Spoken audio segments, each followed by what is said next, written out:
கல்வி திட்டம் மாறிடுச்சு, அப்ஜெக்டிவ் வந்துடுச்சு, மகிழ்ச்சி, ஜாலி, ஞாபக சக்தி இருந்தால் போதும், எழுதிட்டு போயிடலாம். நான்லாம் படிக்கும்போது வெறும் மனப்பாடம், 8 முதல் பேஜ்லேருந்து அடுத்த லாஸ்ட் பேஜ் வரையும் மனப்பாடம் பண்ணுவேன்.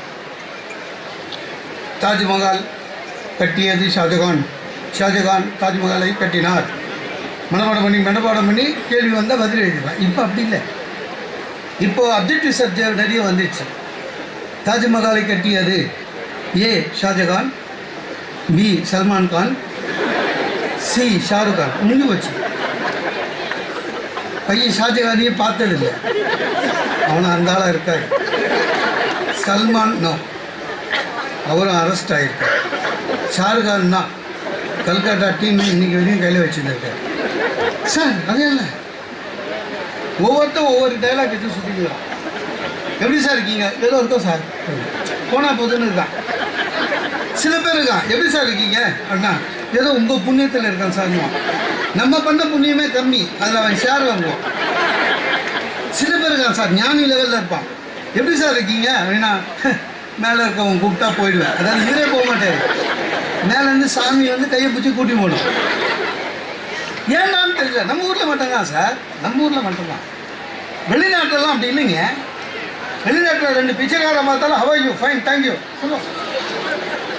வெளிநாட்டு, நம்ம ஊரில் அது மாதிரி கிடையாது. என்ன ஒருத்தன் கேட்டான் எப்படி இருக்கீங்கன்னு, நல்லா இருக்கேன்னு, அவன் மூஞ்சி சின்னதாகிடுச்சு. இவன் மட்டும் எப்படி நல்லா இருக்கான்? அவன் விடலைங்க, நான் நல்லா இருக்கேன்னு சொன்னேன்.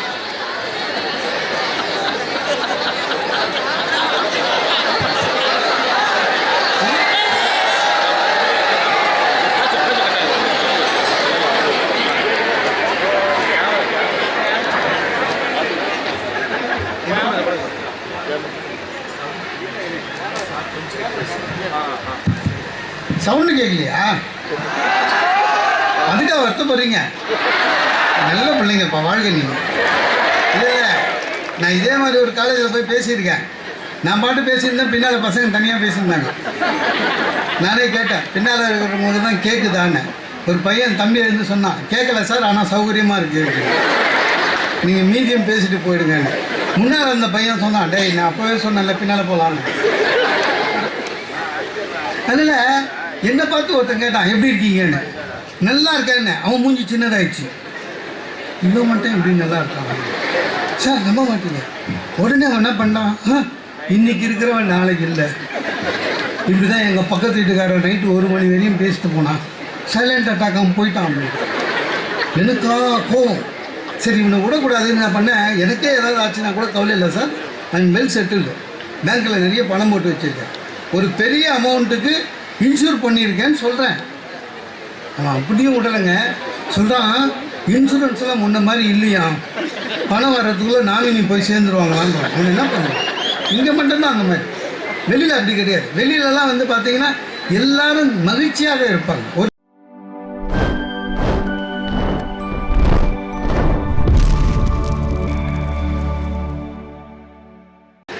எந்த நிறுவனம் மாணவர்களுக்கு முதலிலே ஒழுக்கத்தை சொல்லித் தருகிறதோ அந்த நிறுவனம் தான் உண்மையிலேயே ஒரு நல்ல கல்வி நிறுவனம் என்பதை ஞாபகம். சிங்கப்பூரில் வந்து மாணவர்களுடைய கல்வி நிறுவனம்லாம் உயர்ந்து நிற்பதற்கு காரணம் அதுதான். முதல்ல தனி மனித ஒழுக்கம், சமூக ஒழுக்கம், தேச ஒழுக்கம். அங்கே ஸ்டூடெண்ட்டாக இருந்து முடிஞ்சு நீ உடனே வேலைக்கு போக முடியாது. எல்லாரும் 1 வருஷம் மிலிட்ரியில் போனோம். அப்போ தான் தனி மனித ஒழுக்கம் வரும், தேசபக்தி வரும். அதை நான் இன்னும் நம்ம நாட்டுக்கு அது வரல. ஆனால் தனி மனித ஒழுக்கத்தை போற்ற வேண்டும் சார். சாதிக்கணும் சார். நான் முதல்வன் சொல்கிறதே சாதனை செய்ய தான். நம்ம ஆளுங்களுக்கு சாதனைக்கு அர்த்தம் தெரியாமல் சுற்றின்னு இருக்கான். எது சாதனை? உனக்கு எது நல்லா வருதோ அதில் நீ வந்து சாதனை புரியணும். எது நல்லா வருது? 5 சப்ஜெக்ட் படிக்கிறோம், 10 சப்ஜெக்ட், ஏதாவது படி. எந்த சப்ஜெக்டில் உனக்கு தனி இன்ட்ரெஸ்ட் இருக்குன்னு பாரு. ஒருவேளை உனக்கு படிப்போடு சேர்த்து உங்களுக்கு விளையாட்டுத்துறையில் இன்ட்ரெஸ்ட் இருக்கா, பண்ணுங்க. கலைத்துறையில் இன்ட்ரெஸ்ட் இருக்கா, பண்ணுங்க. ஓவியத்தில் இன்ட்ரெஸ்ட் இருக்கா, பண்ணுங்க. எந்த விதமான துறையில் உங்களுக்கு ஆர்வம் அதிகமாக இருக்கிறதோ அதிலே முயற்சி செய்யுங்கள், சாதனை புரியணும். சும்மா எல்லாத்துலேயும் போயிட்டு வரக்கூடாது. எனக்கு தெரிஞ்ச ஃப்ரெண்டோட பையன் 6 மாதம் ஸ்விம்மிங் கிளாஸ் போனான்.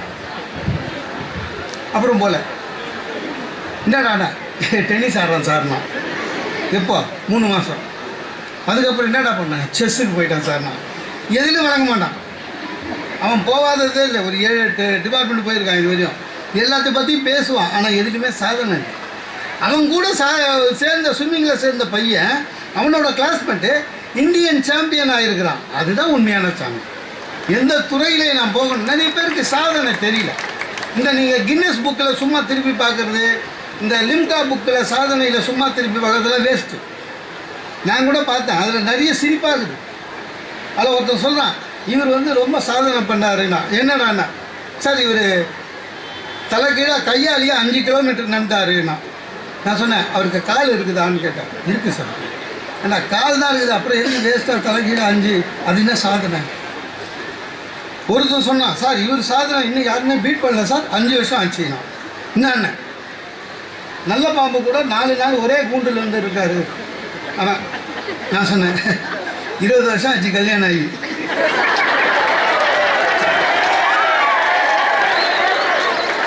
இன்னும் நம்ம ஒரே வீட்டில் தான் இருக்கோம். நான் என்னைக்கே சாதனைன்னு சொல்லிக்கிறேன். எது சாதனை? நம்முடைய துறையில் நாம் முதலாக வருவது சாதனை.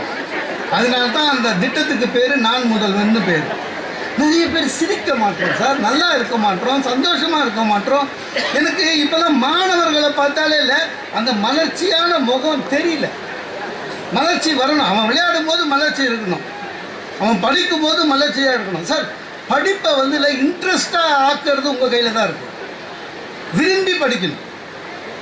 படிக்கணுமே படிக்கக்கூடாது, விரும்பி படிக்கணும். இந்த சிகரத்தை நோக்கின்னு ஒரு தலைப்பு, அது சொல்லிக்கலாம்.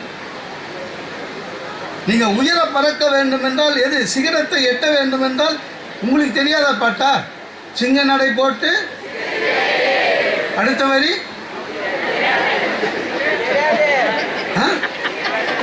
யாராவது ஒருத்தர் சிகரத்தில் ஏறின பிறகு என்ன பண்ணோம்? வானத்தை பார்க்கணும். அதுதான் சிகரம். எல்லை இல்லை, சிகரம் இலக்கு. எல்லை எல்லையற்றது, மேலேயே போகணும். நிறைய பேருக்கு முகம் பார்க்கும்போதே அன்றைக்கி தான் ஐசியூலேருந்து டிஸ்சார்ஜ் ஆன மாதிரி சிரிக்க மாட்டோம்.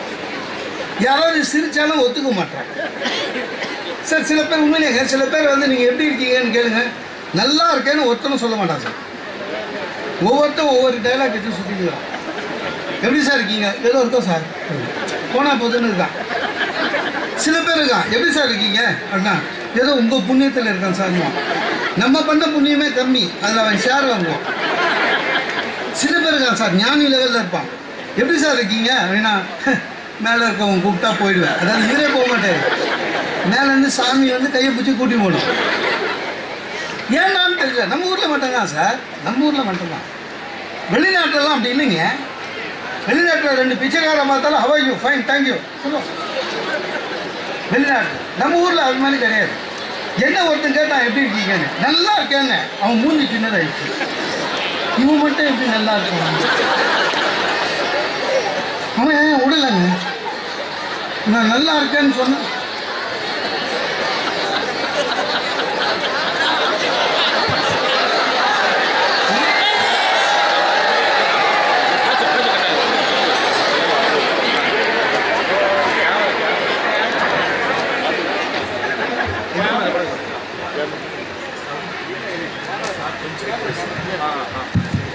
சவுண்டு கேட்கலையா? அதுக்காக வருத்தப்படுறீங்க? நல்ல பிள்ளைங்கப்பா, வாழ்க்கை நீங்கள். இல்லை இல்லை, நான் இதே மாதிரி ஒரு காலேஜில் போய் பேசியிருக்கேன். நான் பாட்டு பேசியிருந்தேன், பின்னால் பசங்க தனியாக பேசியிருந்தாங்க. நானே கேட்டேன், பின்னால் இருக்கிறவங்க தான் கேட்குதான்னு. ஒரு பையன் தம்பி இருந்து சொன்னான், கேட்கல சார், ஆனால் சௌகரியமாக இருக்குது, நீங்கள் மீதியம் பேசிட்டு போயிடுங்கன்னு. முன்னால் அந்த பையன் சொன்னான், டேய் நான் அப்போவே சொன்னேன்ல பின்னால் போகலான்னு. அதில் என்னை பார்த்து ஒருத்தன் கேட்டான் எப்படி இருக்கீங்கன்னு. நல்லா இருக்கேன்னு. அவன் மூஞ்சி சின்னதாகிடுச்சு. இவன் மட்டும் எப்படி நல்லா இருக்கான் சார், நம்ப மாட்டேங்க. உடனே அவன் என்ன பண்ணான், இன்னைக்கு இருக்கிறவன் நாளைக்கு இல்லை. இப்படி தான் எங்கள் பக்கத்து வீட்டுக்காரன் நைட்டு 1 மணி வரையும் பேசிட்டு போனான். சைலண்ட் அட்டாக் அவன் போயிட்டான். அப்படி எனக்கா கோவம். சரி இவனை விடக்கூடாதுன்னு நான் பண்ணேன். எனக்கே ஏதாவது ஆச்சுன்னா கூட கவலை இல்லை சார், நான் வெல் செட்டில்டு. பேங்க்கில் நிறைய பணம் போட்டு வச்சுருக்கேன். ஒரு பெரிய அமௌண்ட்டுக்கு இன்சூர் பண்ணியிருக்கேன்னு சொல்கிறேன். அவன் அப்படியும் விடலைங்க.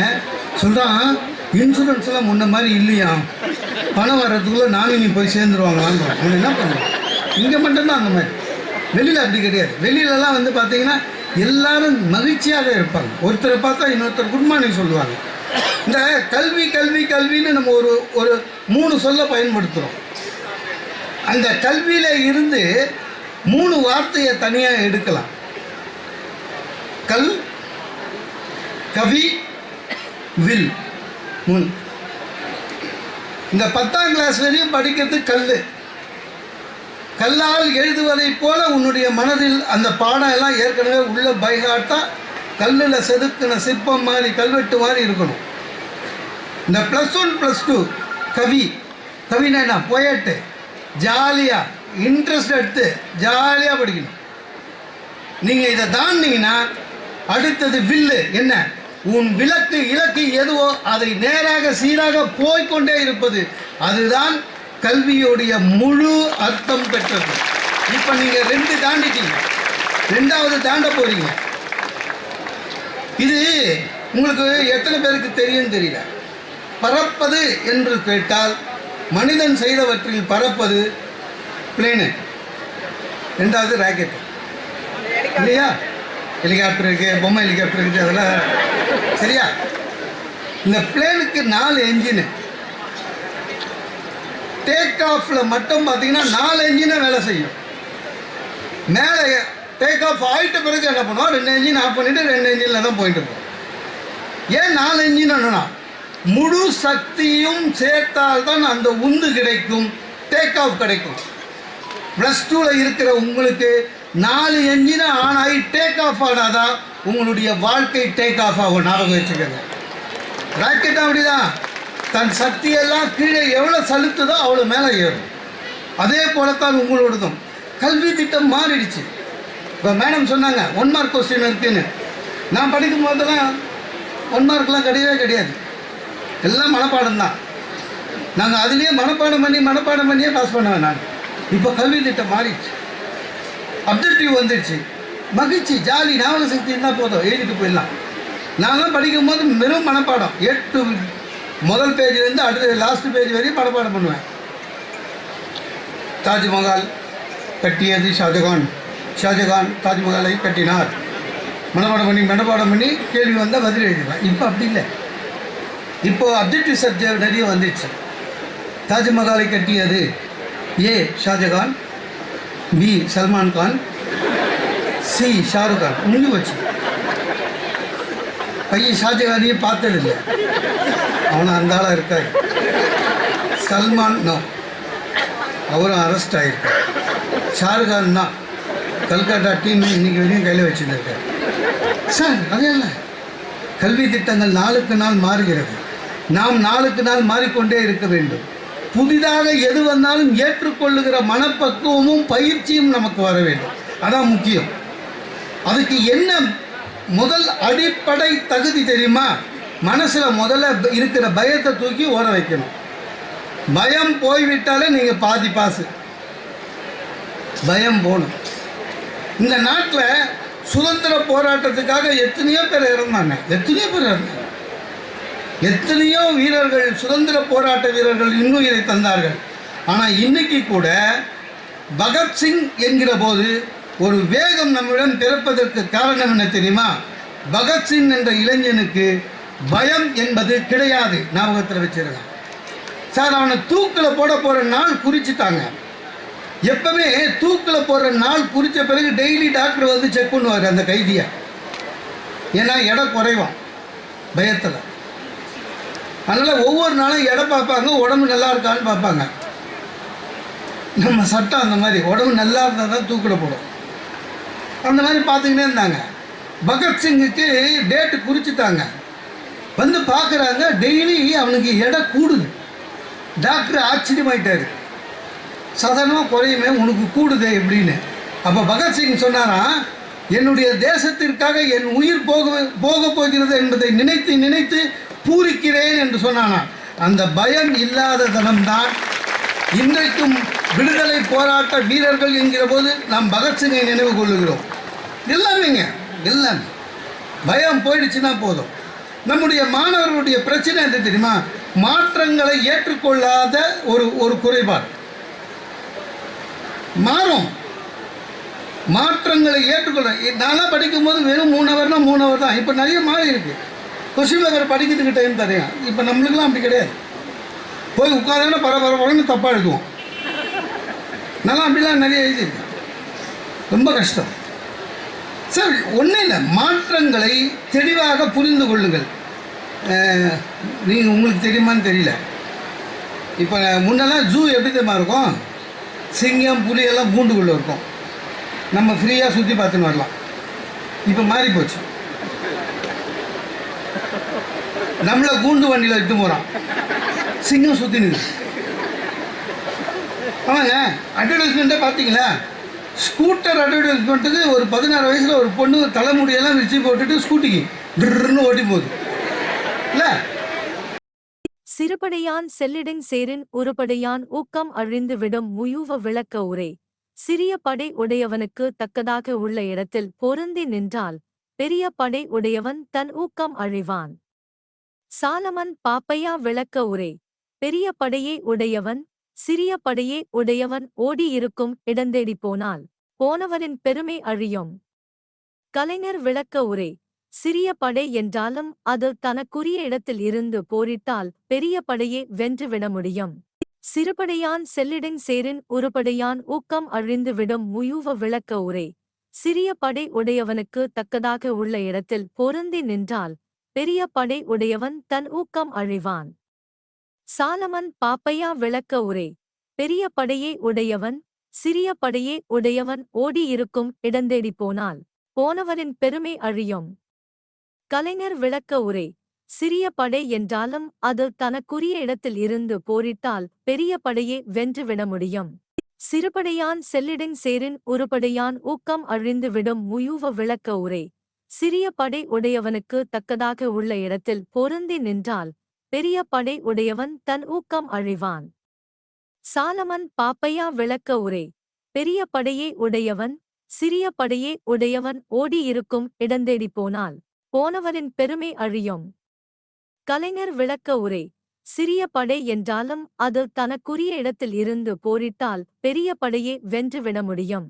சிறுபடையான் செல்லிடங் சேரின் உருப்படையான் ஊக்கம் அழிந்து விடும் முயூவ விளக்க உரை. சிறிய படை உடையவனுக்கு தக்கதாக உள்ள இடத்தில் பொருந்தி நின்றால் பெரிய படை உடையவன் தன் ஊக்கம் அழிவான். சாலமன் பாப்பையா விளக்க உரை. பெரிய படையே உடையவன் சிறிய படையே உடையவன் ஓடியிருக்கும் இடந்தேடி போனால் போனவரின் பெருமை அழியும். கலைஞர் விளக்க உரை. சிறிய படை என்றாலும் அது தனக்குரிய இடத்தில் இருந்து போரிட்டால் பெரிய படையே வென்றுவிட முடியும். சிறுபடையான் செல்லிடங் சேரின் உருப்படையான் ஊக்கம் அழிந்து விடும் முயூவ விளக்க உரை. சிறிய படை உடையவனுக்கு தக்கதாக உள்ள இடத்தில் பொருந்தி நின்றால் பெரிய படை உடையவன் தன் ஊக்கம் அழிவான். சாலமன் பாப்பையா விளக்க உரை. பெரிய படையே உடையவன் சிறிய படையே உடையவன் ஓடியிருக்கும் இடந்தேடி போனால் போனவரின் பெருமை அழியும். கலைஞர் விளக்க உரை. சிறிய படை என்றாலும் அது தனக்குரிய இடத்தில் இருந்து போரிட்டால் பெரிய படையே வென்றுவிட முடியும். சிறுபடையான் செல்லிடங் சேரின் உருப்படையான் ஊக்கம் அழிந்து விடும் முயூவ விளக்க உரை. சிறிய படை உடையவனுக்கு தக்கதாக உள்ள இடத்தில் பொருந்தி நின்றால் பெரிய படை உடையவன் தன் ஊக்கம் அழிவான். சாலமன் பாப்பையா விளக்க உரை. பெரிய படையே உடையவன் சிறிய படையே உடையவன் ஓடியிருக்கும் இடந்தேடி போனால் போனவரின் பெருமை அழியும். கலைஞர் விளக்க உரை. சிறிய படை என்றாலும் அது தனக்குரிய இடத்தில் இருந்து போரிட்டால் பெரிய படையே வென்றுவிட முடியும். சிறுபடையான் செல்லிடங் சேரின் உருப்படையான் ஊக்கம் அழிந்து விடும் முயூவ விளக்க உரை. சிறிய படை உடையவனுக்கு தக்கதாக உள்ள இடத்தில் பொருந்தி நின்றால் பெரிய படை உடையவன் தன் ஊக்கம் அழிவான். சாலமன் பாப்பையா விளக்க உரை. பெரிய படையே உடையவன் சிறிய படையே உடையவன் ஓடியிருக்கும் இடந்தேடி போனால் போனவரின் பெருமை அழியும். கலைஞர் விளக்க உரை. சிறிய படை என்றாலும் அது தனக்குரிய இடத்தில் இருந்து போரிட்டால் பெரிய படையே வென்றுவிட முடியும். சிறுபடையான் செல்லிடங் சேரின் உருப்படையான் ஊக்கம் அழிந்து விடும் முயூவ விளக்க உரை. சிறிய படை உடையவனுக்கு தக்கதாக உள்ள இடத்தில் பொருந்தி நின்றால் பெரிய படை உடையவன் தன் ஊக்கம் அழிவான். சாலமன் பாப்பையா விளக்க உரை. பெரிய படையே உடையவன் சிறிய படையே உடையவன் ஓடியிருக்கும் இடந்தேடி போனால் போனவனின் பெருமை அழியும். கலைஞர் விளக்க உரை. சிறிய படை என்றாலும் அது தனக்குரிய இடத்தில் இருந்து போரிட்டால் பெரிய படையே வென்றுவிட முடியும். சிறுபடையான் செல்லிடங் சேரின் உருபடையான் ஊக்கம் அழிந்துவிடும் முயூவ விளக்க உரை. சிறிய படை உடையவனுக்கு தக்கதாக உள்ள இடத்தில் பொருந்தி நின்றால் பெரிய படை உடையவன் தன் ஊக்கம் அழிவான். சாலமன் பாப்பையா விளக்க உரை. பெரிய படையே உடையவன் சிறிய படையே உடையவன் ஓடியிருக்கும் இடந்தேடி போனால் போனவரின் பெருமை அழியும். கலைஞர் விளக்க உரை. சிறிய படை என்றாலும் அது தனக்குரிய இடத்தில் இருந்து போரிட்டால் பெரிய படையே வென்றுவிட முடியும். சிறுபடையான் செல்லிடங் சேரின் உருபடையான் ஊக்கம் அழிந்துவிடும் முயூவ விளக்க உரை. சிறிய படை உடையவனுக்கு தக்கதாக உள்ள இடத்தில் பொருந்தி நின்றால் பெரிய படை உடையவன் தன் ஊக்கம் அழிவான்.